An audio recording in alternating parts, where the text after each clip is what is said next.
Hello everybody, this is class 8. We are going to look at must-have technical skills, technical writing skills. As I normally say at the beginning of these recordings, unless I make an egregious error, I will continue on. If I do make an egregious error, I will stop and recover and begin again, and you, the viewer, will never know that it happened. Okay, so let's get right to this. This, as I said, is must-have technical writing skills for the Advanced Technical Writing program at Portland State University. This session, these slides cover the concepts for our 8th session, must-have tech writing skills. This is an online session. As I always say, please view the video and follow the instructions along the way. But I will tell you right now that there will be no instructions along the way, because this will be a relatively short, concise video session compared especially to some of the rather long video sessions and the technical video sessions. As I said before, we are now in the technical writing, the writing part, so there's not as much of a need for me to get into the real technical aspects and give a lot of details. I think that most of the people in this class will be very comfortable with the writing portion of the technical writing session. In fact, you might even say that this will be review for a lot of you.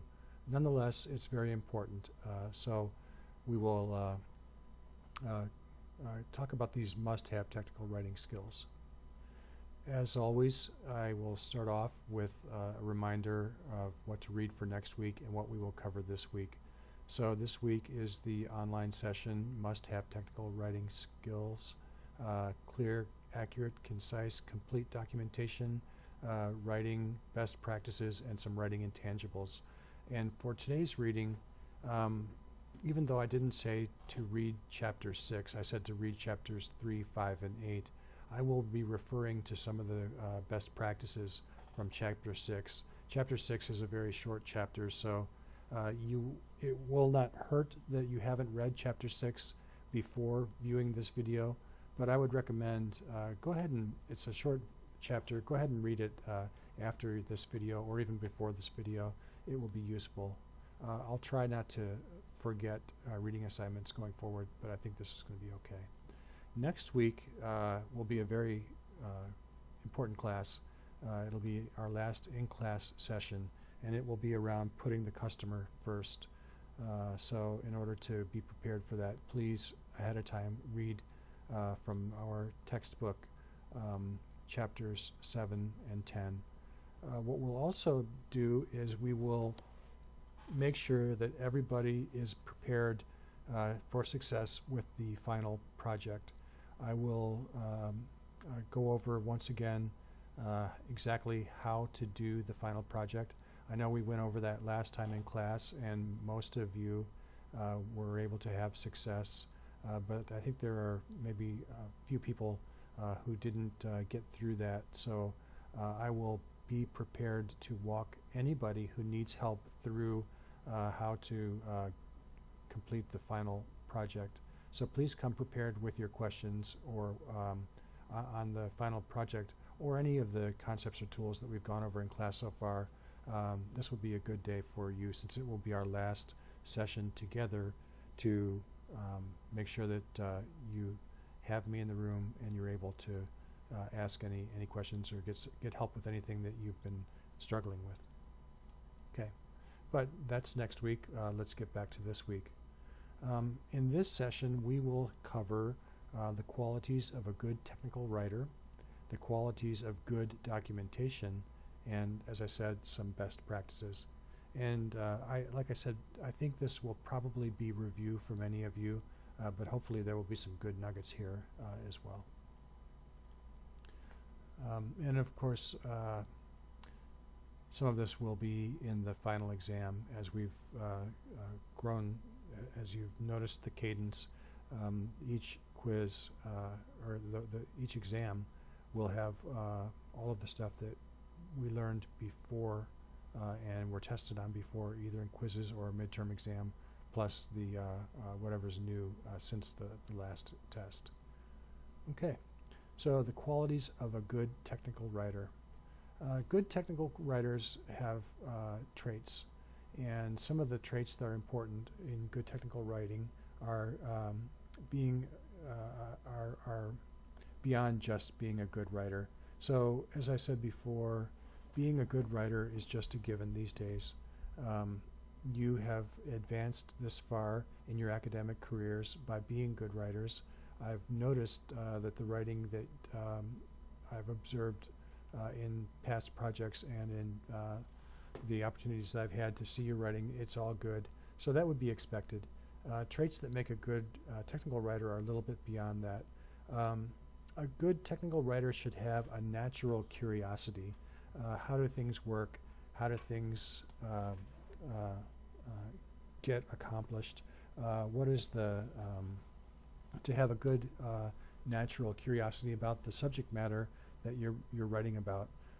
There are technical writers who work in say legal areas, technical writers who work in manufacturing, technical writers who work in product-oriented businesses, technical writers who work in software-oriented businesses, technical writers who work for in commercial or in public areas, and any of these will have good subject matter and hopefully provide a lot of things that could be of interest to the technical writer. So having a good curiosity and a good interest in the technical writing that you're doing will be very beneficial. It's a very good trait. Having a technical bent.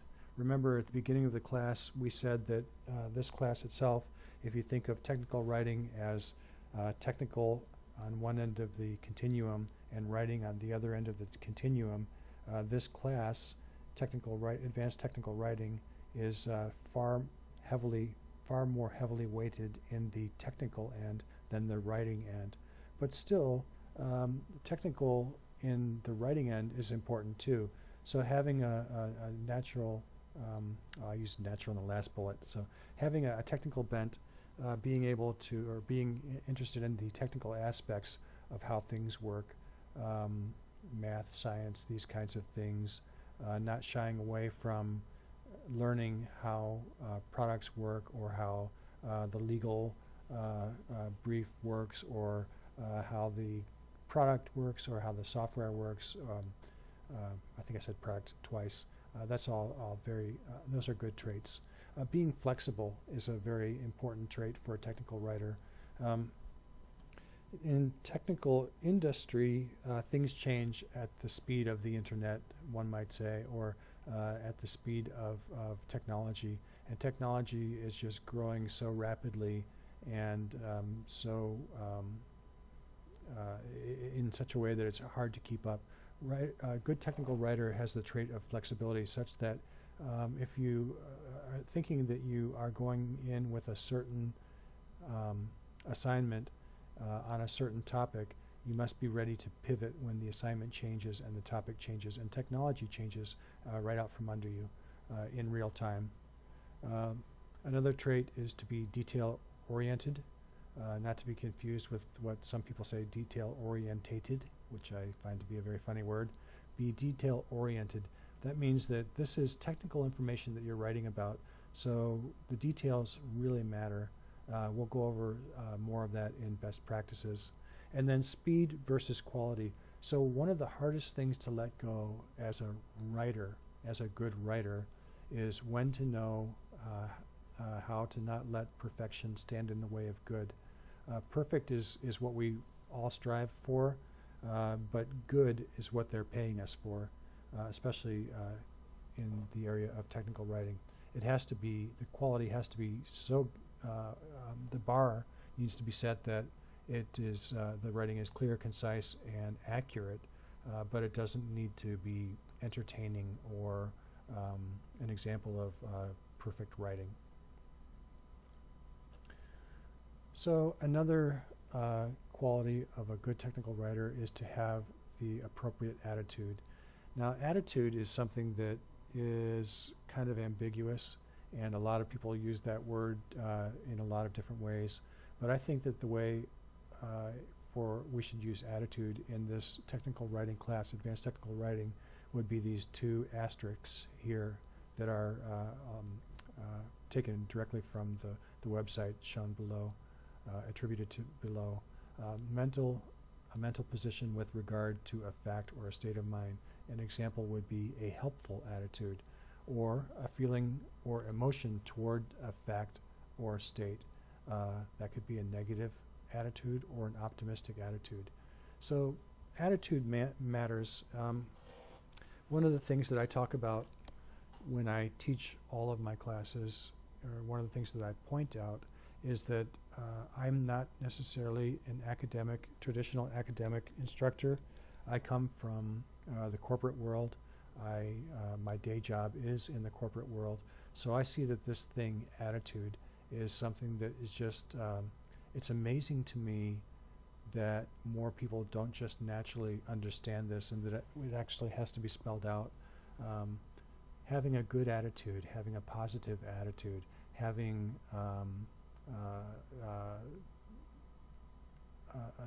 an attitude where you are perceived to be friendly, skillful, and positive goes such a long way, especially for technical writers. Here's the thing about technical writers. They are seldom the leading authority about the subject they are documenting. They rely heavily on others, subject matter experts, cross-functional teams, their management, their department, outside experts, consultants. So to have a good attitude, to be positive, to be optimistic, to be perceived as somebody who's a team player, to be perceived as somebody who's pleasant to be around, is very, very important. And as I said before, I'm amazed that some people don't naturally know that. But anyway, I'm spelling it out for attendees of this class. Be helpful, be positive, and communicate skillfully. Advocate for the company, advocate for the customer. So sometimes that can seem like a contradiction. I was in somebody's thesis defense where they talked about working for a legal company, and that subject came up. It may seem like a company wants, of course, to have profit from the customer, and to succeed along those lines. It might seem that the customer has a different set of goals and requirements, and they at first are on the surface may seem contradictory, but really if you're advocating for your company and your customer, it's a win-win situation. And then the last thing is be dependable. There are a lot of people competing for jobs of technical writing, and a good technical writer is dependable. That means say what you're going to do what you say you're going to do it on time with a proper amount of quality. Make sure your deliverables meet the requirements for the company and for the customers. And if you don't know, ask. So those are dimensions of attitude, and those are dimensions of the quality of a good technical writer, or what makes a good technical writer. Qualities of good documentation kind of follow the qualities of good technical writing. There are 5 keys to good documentation. Good documentation is correct, complete, usable, clear, and consistent. So let's talk about the correctness of documentation, especially in the area of technical writing. Correctness is just a no-brainer. The lack of correctness is a deal breaker. Documentation must be error-free. Incorrect documentation causes risks to safety, causes financial risk, and causes the risk of losing trust. And those are 3 things that are key. You have to do everything you can to avoid those kinds of risks. So avoid incorrect documentation. Some ways that you can ensure correctness: become your own subject matter expert. Now, that doesn't mean that you'll be smarter than, for example, the electrical engineer who is creating the instrument that you are documenting, but become very aware of that, learn about that instrument, and become an expert in that instrument. Gather notes, keep notes, refer to your notes. This is a good way to ensure correctness. And if you assume that you will remember aspects of the thing that you're documenting, you may be in for a surprise or for disappointment. If you write down exactly everything, even the most rudimentary parts of the thing that you're documenting, you will help yourself to ensure correctness. Conduct and document reviews. So user reviews, technical reviews, peer reviews, these are very, very important. Conduct them and then document the results. If you have anything that comes up in a review that makes you need to go back and tighten your documentation or the technical aspects of your documentation, it's worthwhile. And then document what you've come to learn in your reviews. And then finally, obtain sign-offs. These will be technical sign-offs from your technical team, sign-offs from management, sign-offs from product lines, sign-offs from peers and peer reviews. These are important to have. It lends credibility to your documentation, and it makes you covered in case there are problems. By covered, I mean you can prove that you conducted a review and that the people who needed to approve did approve. Okay? So that's correct documentation. Complete documentation is every bit as important, and it's one of the 5 key factors. Missing information, missing steps cause risk. For the example, the old classic example, maybe from some of you may have, there was an old TV show called MASH, where the 2 main characters were trying to dismantle a bomb. It's kind of almost like a comedy routine. Cut the red wire, but before you cut the red wire, do something. So in this case, remove the circuit, but before you remove the circuit, unplug the instrument. Obviously, if the information about unplugging the instrument isn't there, which could lead to electrical shock or damage to the person or the instrument, that's of course a very bad thing. So missing information is something to really be concerned about. Consider what's not in your documentation and provide cross-references. So think about when we were learning about topic-based authoring earlier in the class, and we learned about DITA. You have to be especially sensitive to complete documentation when you're using topic-based authoring. Remember, we said that a topic needs to convey the complete information and must be able to stand on its own. But in DITA, we have tasks, and we have concepts, and we have references. And the information in a task and the information in a concept needs to be separate in separate topics. So you need to, if the concept information needs to go with the task information, you need to be very aware of that when you're creating the map. So complete documentation can be a challenge when using topic-based authoring, but it's a challenge that can be overcome. Okay, so the next important aspect is usable documentation.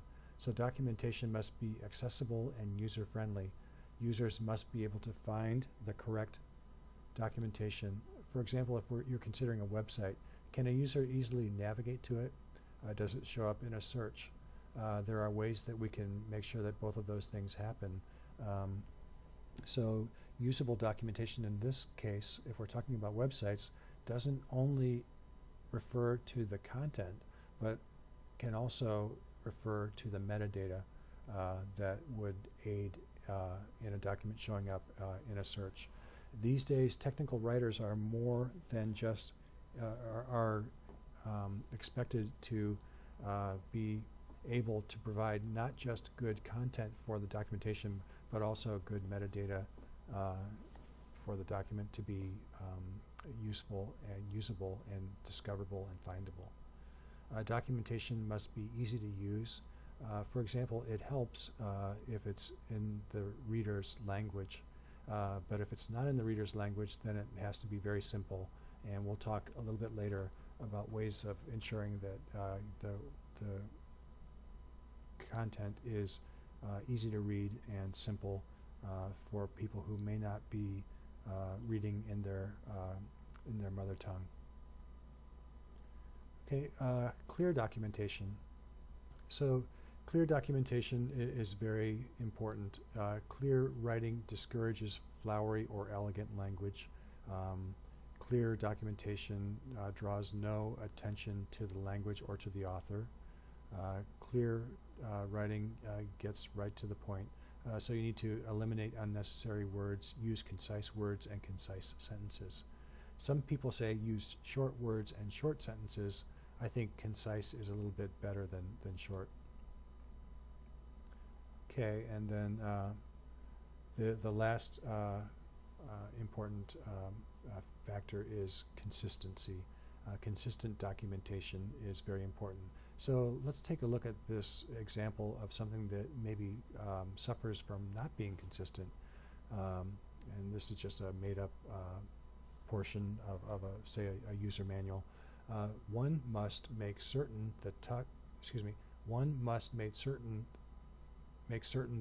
is parked, ignition off before attempting to remove the cargo. The driver will present you with a list of the semi's payload.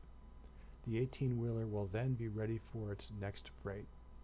So this is in just a couple of sentences, very inconsistently documented. So in the first sentences, we're talking about one must do something, and in the second sentence, we're using second person. You will receive a list, and in the first sentence, we're talking about a truck. In the second sentence, we're still talking about a truck, but this time we call it a semi. In the third sentence, we're still talking about a truck, but we're talking about an 18-wheeler. First sentence, we're talking about cargo. In the second sentence, we're talking about a payload, even though they're both the same thing. And in the third sentence, we're talking about freight. We're calling the same thing three different things. Imagine how this would be scattered across a large document, or even worse, a set of documents. It's important to be consistent for the good of the reader. Use the same conventions in documentation, including format, terminology, spelling, punctuation, verb tense, and point of view. And I see that I initially capitalized the first word in each of these, except for the second to last and last bullet. So I am in this case not using consistent documentation. So I guess I would get points marked off for that. Make use of a style guide. Style guides are very important and serve a good purpose. Make use of your style guide. Your style guide should enforce or provide guidance on how to have consistent documentation. And make use of governance policies. Governance policies are very common on websites, and they can ensure consistency as well. So the question that I almost always ask, why do we care? And this is twice in a row now, 2 classes in a row, where the primary reason is empathy. We need to care about our audience, we need to respect our audience, and we need to know our audience. In a global economy, many customers rely on documentation not in their mother tongue. Customers have limited time, so we need to respect that.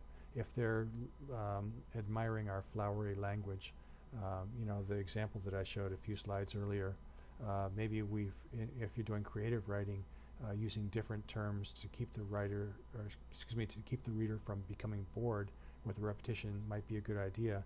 But in technical writing, we need to understand that customers have limited time and not have them thinking about trucks versus vehicles versus lorries versus semis versus 18-wheelers versus cargo versus payload versus whatever else.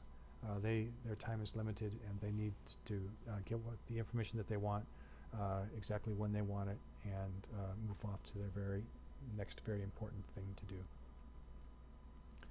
How do we do those things? So how do we do all of those factors? How do we have correct documentation, complete documentation, usable documentation, clear documentation, and consistent documentation? All of these slides that we went over. So one way to do that is through controlled natural language, CNL. Controlled natural language is a natural language, which means it's written or spoken. It's not a computer language. Subset that restricts the vocabulary and grammar of a language to reduce ambiguity and complexity. So some examples are the ASD Simplified Technical English, ASD STE 100, Ogden's Basic English, Attempto Controlled English, or E-Prime. So the whole idea is that we have a specified way of documenting that ensures we use all of those things that we talked about earlier: consistent, concise, usable, clear language. And we do that by creating a subset of the natural language. So a good example is this Simplified Technical English. ASD STE 100 is a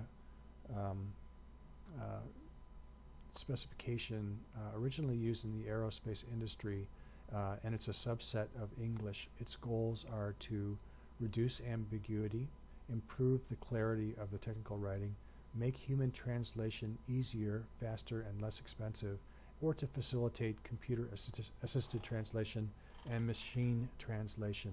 So if the subset of the language is simple and documented and understood, then doing these things is a lot easier. The specification consists of two parts. There's writing rules, and there's an actual dictionary. I highly recommend some form of simplified technical language, and I highly recommend that it's standardized, so that it's something that is understood across consumers and information suppliers. Okay. So now we'll go into some technical writing best practices, and these I'm sure are review for most of the students in this class. I'm sure most of the students in this class do these things already, or at least most of these things or some of these things. The first one that we hear all the time, use active voice. Most of the time you should use active voice. And active voice is when the subject of the sentence performs the action rather than the passive version of that. And the way that you can watch out for passive voice is to look out for the to be verbs such as am, are, is, was, were. And I'm not sure why I capitalized the W and were there, but so you have it. So an example of active voice is the express lift carries skiers to the top. An example of passive voice, skiers are delivered to the top by the express lift. Okay, the active voice is the best practice here. Be concerned about vocabulary. Pick the best words, word or words. Avoid the temptation of trying to sound technical by using fancier than needed words. Use instead of utilize. Use car instead of vehicle. As technical writers, you will be tempted, or some technical writers are tempted, to compensate for what they perceive to be their own weaknesses by sounding overly technical. Choose the best vocabulary. Use bulleted lists. Introduce the bulleted list with a sentence or a paragraph. The bullets will then emphasize the information in an easy-to-read format. Use white space usefully.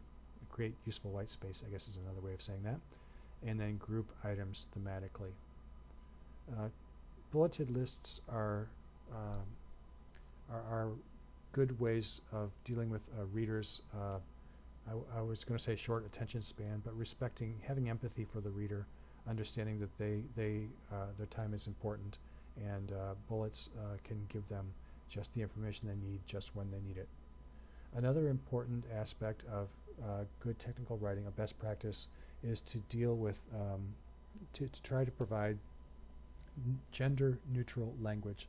This can be tough, and sometimes it can lead to awkwardness, but usually that awkwardness can be overcome.